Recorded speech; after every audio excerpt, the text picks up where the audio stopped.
তোমরা দেখছো মৌলি দত্ত অফিসিয়াল। আজকে হলো আমাদের পরিণীতার হোলি, মানে ন্যাড়াগোয়ালের সবাই আজকে হোলি খেলবে। এই যে আমাদের ন্যাড়াগোয়াল বাসিন্দা সবাই হোলির জন্য পুরো রেডি। আমাদের সেট সুন্দর করে সাজানো হয়ে গেছে আর আমরা এখানে এখন শুটিংয়ের জন্য ওয়েট করছি। সবাইকে হ্যাপি হোলি।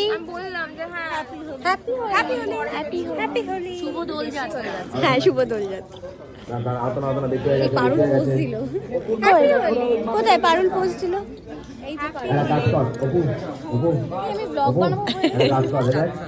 এইখানে সামনের কোন টেবিল থেকে ওখানে ফ্যানটা চালিয়ে দিলে বন্ধ করলি কেন? তো তোমরা যারা টেলিকাস্টে দেখে ফেলেছো অলরেডি আমাদের হোলি, তারা হয়তো জানো না যে কীভাবে আমরা শ্যুটটা করি। তো তোমাদেরকে শ্যুটিংটাই দেখালাম। আমার এখনও টার্ন আসেনি রং মাখার, সেই জন্য আমি এখন ওয়েট করছি, অন্যদের এখন চলছে। বিষয়টা হলো যে আমরা কিন্তু সত্যি সত্যি হোলিটা খেলেছি সেদিনকে। ইভেন প্রত্যেকটা শুটিংয়ে আমরা ব্যাকগ্রাউন্ডে সত্যি করে হোলিটা খেলি। তো এই যে এখানেও সেরকম হয়েছে। সবাই এখন রঙে ভূত, একমাত্র ইনি বাকি আছেন এবং আমার খাওয়া হয়ে গেছে। বাকি সবাই ভূত হয়ে গেছে। না, এর আরেও খারাপ। তো সিরিয়ালের সিনের পিছনে আমাদের মোটামুটি একটা সত্যি করে হোলি খেলা হয়ে গেছে। এটা শ্যুটটাও হয়েছিল ঠিক হোলির আগের দিন, সেজন্য সব চারিদিকে একটা হোলির আমেজও ছিল।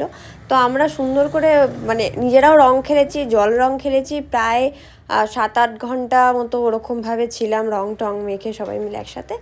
তো কয়েকজনের তো এতটাই খারাপ অবস্থা যে তাদেরকে চেনা যাচ্ছে না, এত রং খেলেছে।